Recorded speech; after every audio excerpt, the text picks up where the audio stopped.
সম্মেলন। এবারে আপনাদের সামনে বক্তব্য রাখছেন আজকের এই সম্মেলনে প্রধান অতিথি, উত্তর জনপদের বলিষ্ঠ নেতৃত্ব, বাংলাদেশ আওয়ামী লীগের প্রেসিডিয়ামের মেম্বার, রাজশাহী মাটি ও মানুষের নেতা, রাজশাহী শিক্ষা প্রশাসনের মাননীয় মেয়র জননেত্রী শেখ হাসিনার আত্মঘাতক জননেতা এস.এম. খয়রুজ্জামান লিটন ভাই এবার আপনাদের সামনে বক্তব্য রাখছেন।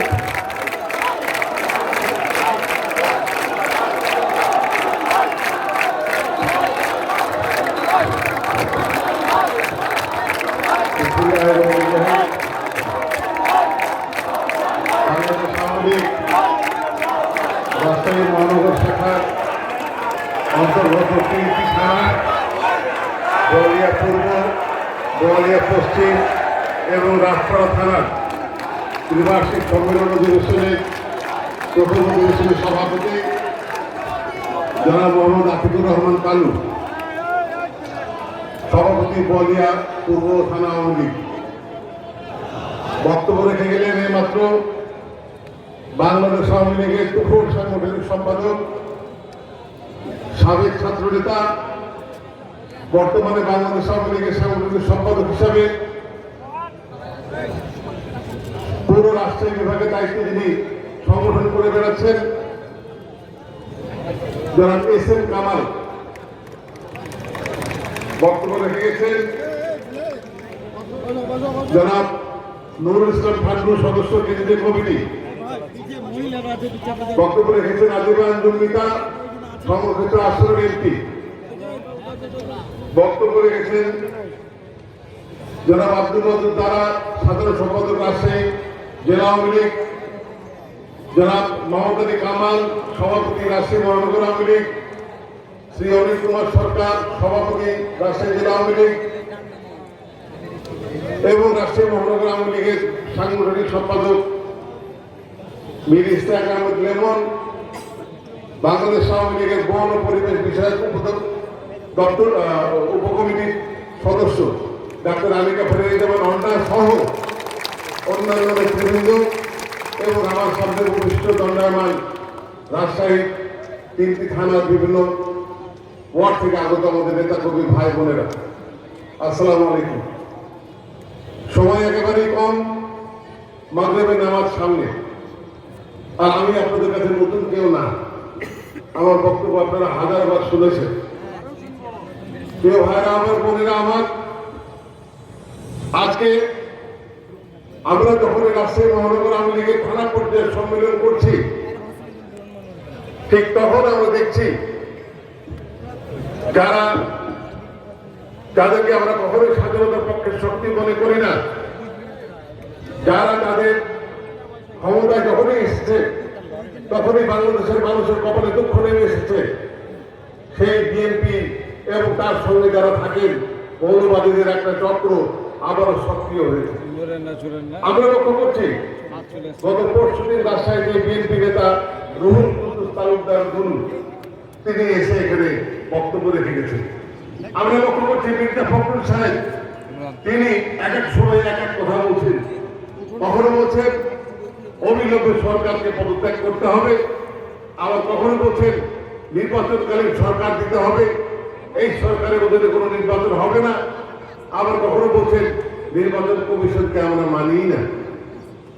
আমাদেরও প্রশ্ন, আপনারা অতীতেও মানেননি। 2008 সালের পর থেকে 2014 সালের নির্বাচন, 2018 সালের নির্বাচন, আপনারা নির্বাচন কমিশনকেও মানেননি, সরকারকেও মানেননি, নির্বাচনে অংশগ্রহণ করতে চাননি। কিন্তু তাই বলে কি দেশ থেমে আছে? তাই বলে কি মানুষ থেমে গেছে? তাই বলে কি গণতন্ত্র চর্চা হয়নি? তাই বলে কি নির্বাচন হয়নি? নির্বাচন হয়েছে এবং বাংলার মানুষ স্বতঃস্ফূর্ত ভাবে ভোট দিয়ে বাংলাদেশ আওয়ামী লীগকে ক্ষমতায় রেখেছে। কারণ মানুষ কথায় কথায় আর হরতাল দেখতে চায় না, কথায় কথায় আর আন্দোলন করতে চায় না। মানুষ দেখতে পদ্মা সেতুর দৃশ্যমান, গত পরশুদিন এই পদ্মা সেতুর তল দিয়ে নিজে দিয়ে ফেরিতে করে করে আমি নিজে টুঙ্গিপাড়া থেকে ঢাকায় এসেছি। আমার কাছে মনে হয়েছে এই তো আমাদের পদ্মা সেতু, গর্বের বুকটা ভরে ওঠে, যার বীজ দিয়ে আমরা যাচ্ছি।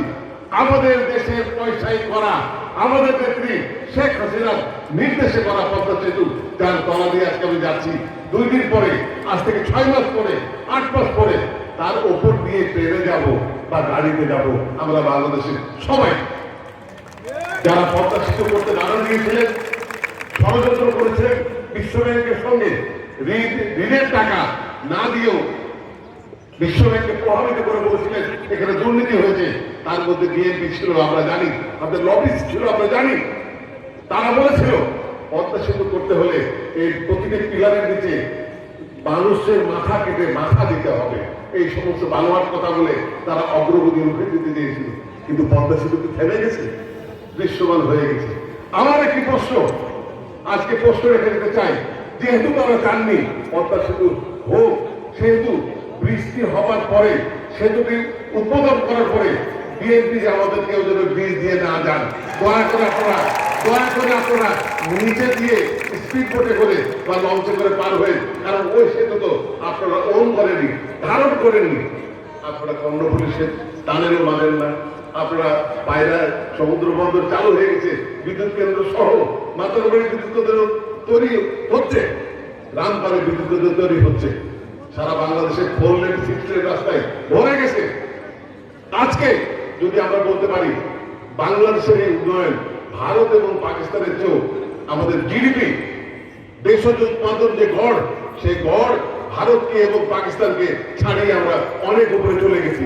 শুধু তাই না, করোনাকালীন সময়ে 2021 সালে আমাদের মাথা পিছু আয় $2,591 ছাড়িয়ে এখন $92 দিকে আমরা যাচ্ছি, যা ভারতের চেয়েও $600 মাথা পিছু বেশি, পাকিস্তানের চেয়েও প্রায় $1100 পাকিস্তানের চেয়ে বেশি। সেই পাকিস্তান, যে পাকিস্তান আমাদেরকে চায়নি, যে পাকিস্তান আমাদের মানুষকে হত্যা করে মাটি চেয়েছিল, তারা তো বলেছিল हमको आदमी नहीं मिट्टी चाहिए, মাটি চাই, এদেশে মানুষ চায় না। আজকে তাদের দেশের এমপিরা ইমরান খানকে চিন্তা করে বলে ওই সমস্ত বড় বড় ডায়লগ বাদ দাও, আমাদেরকে বাংলাদেশ বানিয়ে দাও। তাই আমরা বলতে চাই, আজকে যারা পাকিস্তানের স্বপ্ন দেখে মধুর প্রেমের অতীতের কথা ভেবে এখনো পাকিস্তানের প্রেমে বিভোর হয়ে আছে, তাদেরকে বলতে চাই বাংলাদেশ আর কখনো পিছিয়ে যাবে না। বাংলাদেশ সামনের দিকে এগোচ্ছে শেখ হাসিনার হাত ধরে।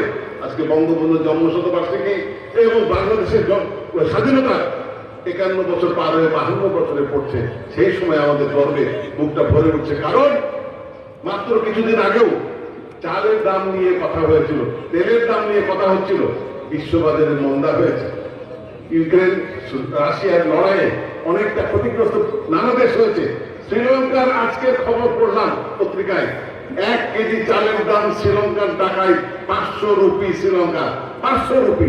আর আমাদের এখানে মোটা চাল এখনো 50 টাকায় 60 টাকায় ভালো চাল পাবে। এই হচ্ছে শেখ হাসিনার উন্নয়ন, মুখের কোনো কথা নয়।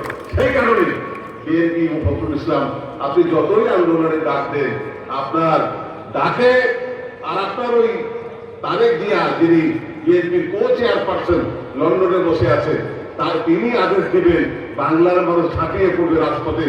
এই দুঃস্বপ্ন দেখাচ্ছে, না দেখাটাই ভালো। কারণ আপনাদের নেতা লন্ডনে থেকে নির্দেশ দিবেন আর আমাদের নেতা কর্মীরা ঘরে বসে হাতে চুরি করে রবীন্দ্রসঙ্গীত শুনবো, এটা ভাবার কোনো কারণ নেই। আপনারা যদি হুকুম দেন, আমরাও শেখ হাসিনার হুকুমে রাজপথ দখল করতে প্রস্তুত আছি, প্রস্তুত ছিলাম, এখনো আছি। আমি আমার বোয়ালিয়া পূর্ব পশ্চিম এবং রাজপাড়া থানার নেতা কর্মীদের অনুরোধ করব, আওয়ামী লীগ কিন্তু বঙ্গবন্ধু এবং তারপর শেখ হাসিনার দল। আমরা তাদের কথা ভেবে, তাদের দিকে তাকিয়ে, তাদের আদর্শ এবং কমেন্ট মেনে দলকে খুব সামনের দিকে এগিয়ে নিয়ে যাচ্ছে। সেখান থেকে বিচ্যুত হওয়া যাবে না। প্রিয় ভাইয়ের, আমার সামনের নির্বাচনে বিএনপি আসুক, এটা আমরা চাই। সব দলকে নিয়ে নির্বাচন হোক, এটা আমরা চাই।